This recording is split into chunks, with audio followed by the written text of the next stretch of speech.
ユロンニンは、中国の初めて西洋舞踊を学んだだけでなく、戯曲舞踊の要素を発掘して整理し、中国古典舞踊を西洋に広めた最初の人物でもあります。1889年、西洋朝後期の社会は激動し、不安定でした。そのような時代に、彼女は満州の裕福な家庭で生まれました。父親の友好は西王朝の外務大臣であり、彼女一人有名な姉ユト・クリンがいました。ユロンニンは家族の末娘でした。1895年、友好は日本で大臣を務めました。両親の心を込めてアレンジの下で、わずか6歳のユロンニンは、日本の家庭教師から文化、エチケット、フラワーアレンジメントなどの貴族のための必修コースを学びました。しかし、彼女を最も魅了しているのは日本舞踊でした。彼女は父親に日本舞踊を教えるための先生を見つけてほしいと言いましたが、これを聞いて友好は彼女の要求を拒否しました。ユロンニンは父親に拒否されてもダンスを学ぶという考えを諦めませんでした。彼女は一人で日本の芸者がダンスを披露するのを見に行って、静かにパフォーマンスのプロセスを書き留め、家に帰って密に練習しました。ユロンニンはダンスに非常に才能があり、指導なしでも日本舞踊を習得しました。ある日、日本人の友人が友好とその妻を訪ねてきました。ユロンニンはこっそり着物を着て、ステージに足を踏み入れて演出しました。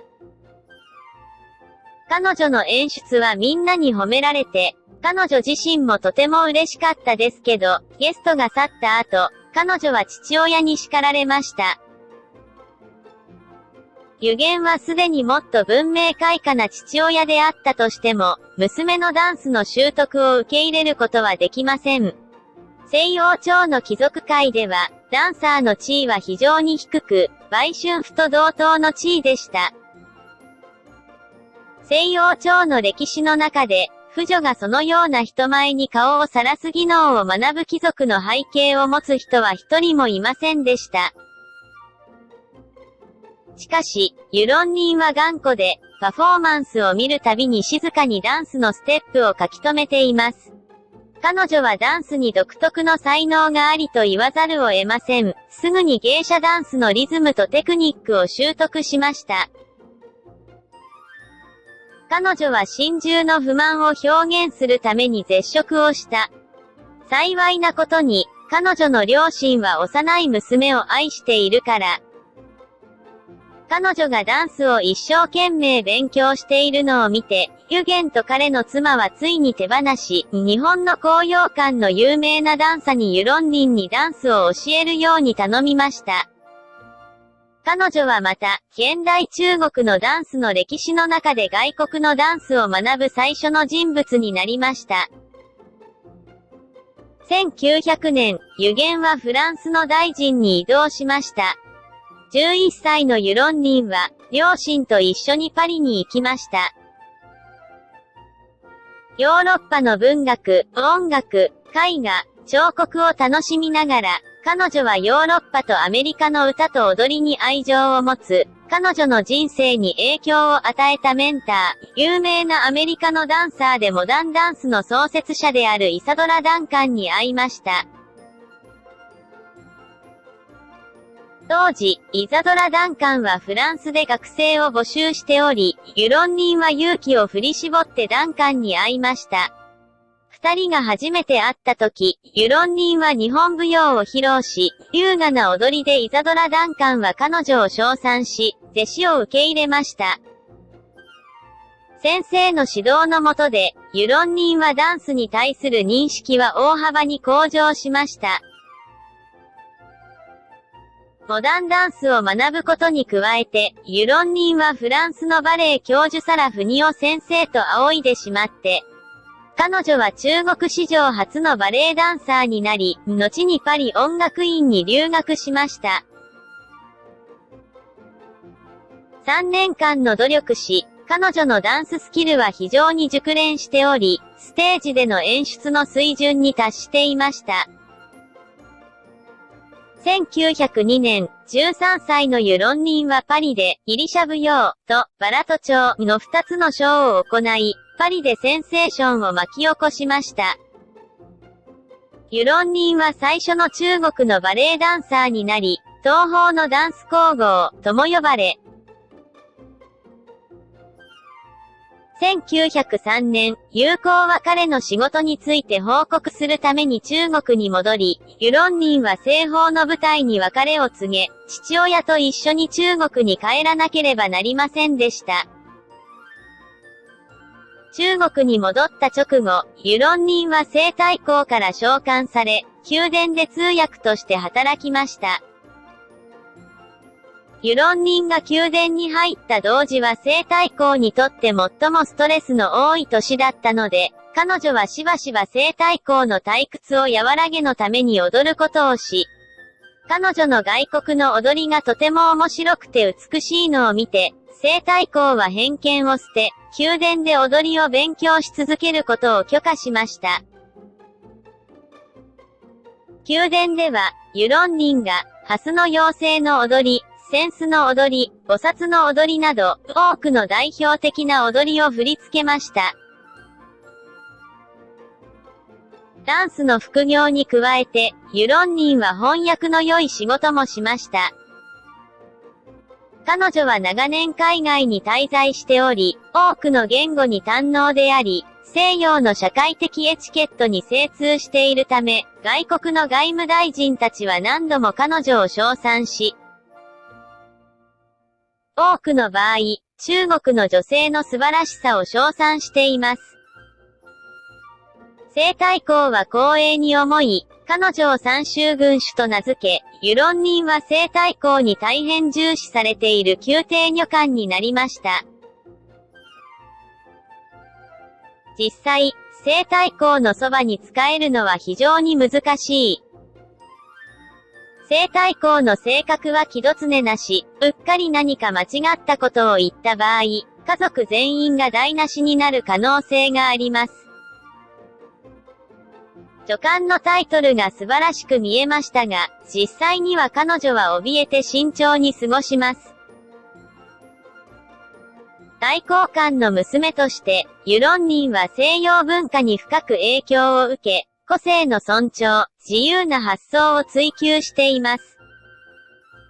宦官のシャオトクちゃんと一度衝撃的な恋に落ちました。シャオトクちゃんは西太后の個人的な宦官であり、当時20代で王室の食堂を担当していました。彼は背が高く、ハンサムで、効率的な、決断力のある人です。シャオトクちゃんとユロンニン一緒に西太后に奉仕し、徐々にお互いに恋に落ちたよう。シャオトクちゃんはユロンニンの陽気さと活気が好きで、ユロンニンもシャオトクちゃんのスマートでハンサムなことを高く評価しています。二人は密かに付き合い始めました。普通の恋人と同じように、手をつないで抱きしめます。一日三週のように会えない時が辛い。シャオトクちゃんとユロンニンは4年近く恋をしており、深い愛情関係を築き、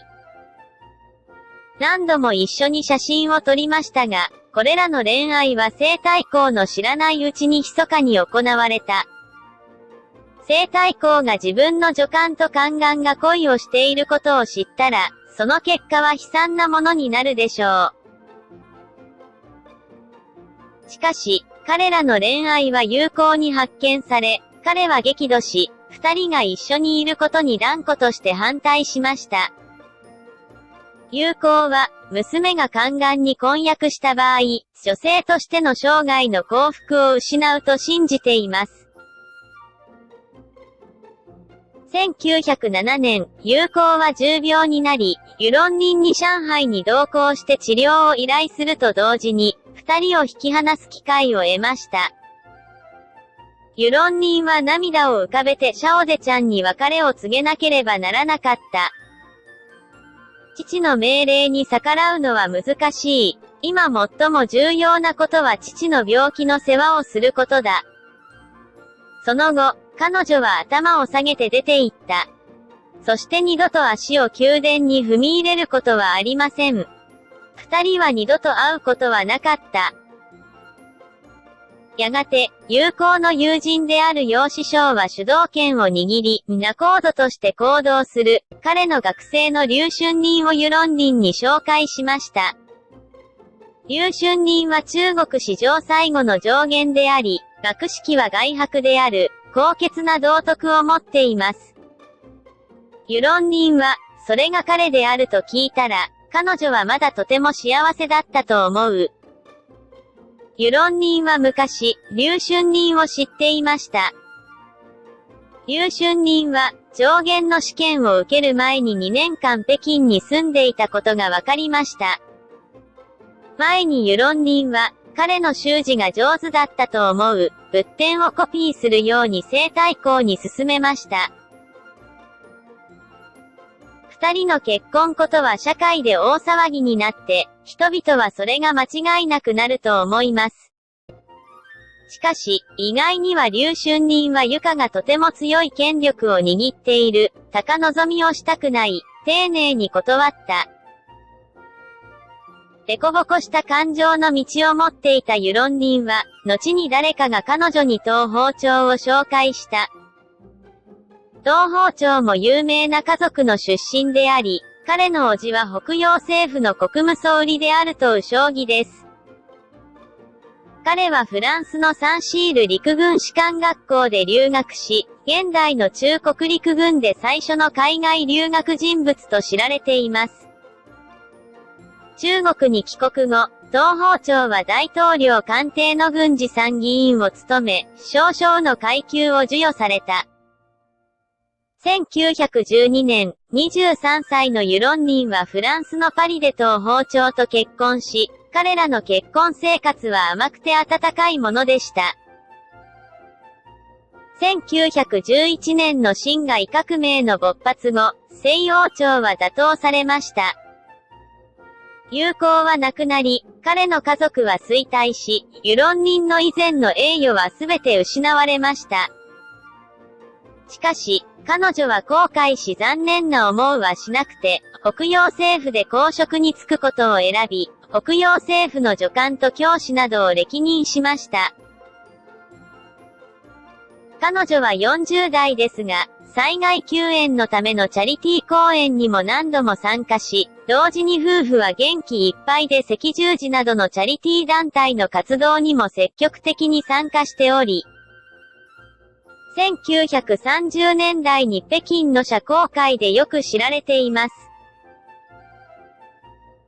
1949年に中華人民共和国が解放された後、中華人民共和国が設立されました。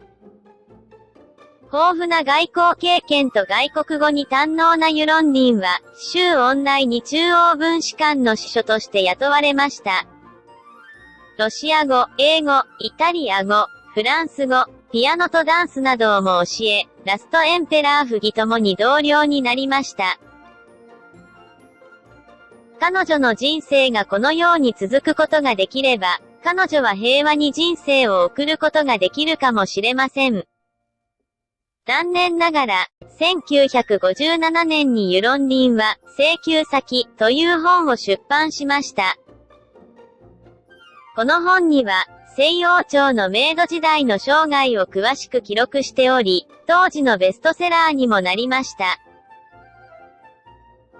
しかし、その後の革命の波が全国を席巻し、この本は西洋朝封建の証拠とされ、ユロンリンも家族の経歴で批判された。文化大革命中、彼女の出身のせいで、フランスで舞踊や演技を学んだため、帰国後はまた外国人士官サークルで活躍し、ソロ分けで光栄兵から批判され足をも追ってされました。ユロン人の足の折ることについては常に2つの異なる意見があります。一つの議論は、一部の人々は彼女の高貴な気質を目障りだと思われ、彼女はいつもエレガントな服を着ており、周りの灰色のユニフォームとは対照的で、さらに、人目を引く富があります。10年間の激動の時代、普段は孤高、傲慢だったユロン人は、すぐに隣人から、宗氏は、封建的残党が残っており、とみなされ、不正に憤りを感じる人らが、ユロン人の家に強引に侵入し、床の受け継がれた本、書道、絵画をすべてめちゃくちゃ破壊され、貴重なものを略奪され、ついにユロン人の足を折られてしまった。反逆者たちが過去にバレエを踊ったことに対する不可解な非難を理解できなかったということわざもあり、彼女自身は怒って足を折って、このようにして最終的な自尊心を維持した。こういう話もあります。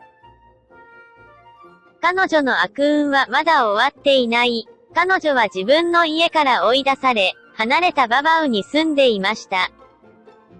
彼女は生き残るために政府に助けを求めることを選びました。政府はユロン人が困難な状況にあることを知ったとき、ユロン人の生活必需品を送りました。また、早期健康回復のため、彼女に一定期間のお手伝いさんをも雇ってあげました。彼女の人生の最後の数年間、彼女は一人で、そばに使える人はいない。非常に多くの場合、彼女は足の不自由で地面を這うことしかできませんでした。しかし、それでも悲惨な人生はユロン人を倒すことはなく、彼女はまだエレガントな人生を維持しています。彼女は繊細さを保つために自分の化粧と髪をしています。わずか12坪の小さな部屋で、彼女はもう80歳で、すっきりとした外観を持っています。銀色の髪をヨーロピアンスタイルのお団子のようにしていて、体型はまだ細く、顔は蒼白痩せてしたが、体力がある限り、他人の前でまっすぐにし、他人の前でわずかな落泊する気さえでも許しませんでした。彼女は寝たきりで重病でしたが、昔のダンスについて語ったとき、彼女はまだ情熱的で、ユーモラスでエレガントでした。彼女は1973年に肺感染症で亡くなるまで、彼女の人生を孤独で終わらせたくありませんでした。彼女は常に優雅な高貴な態度を維持しました。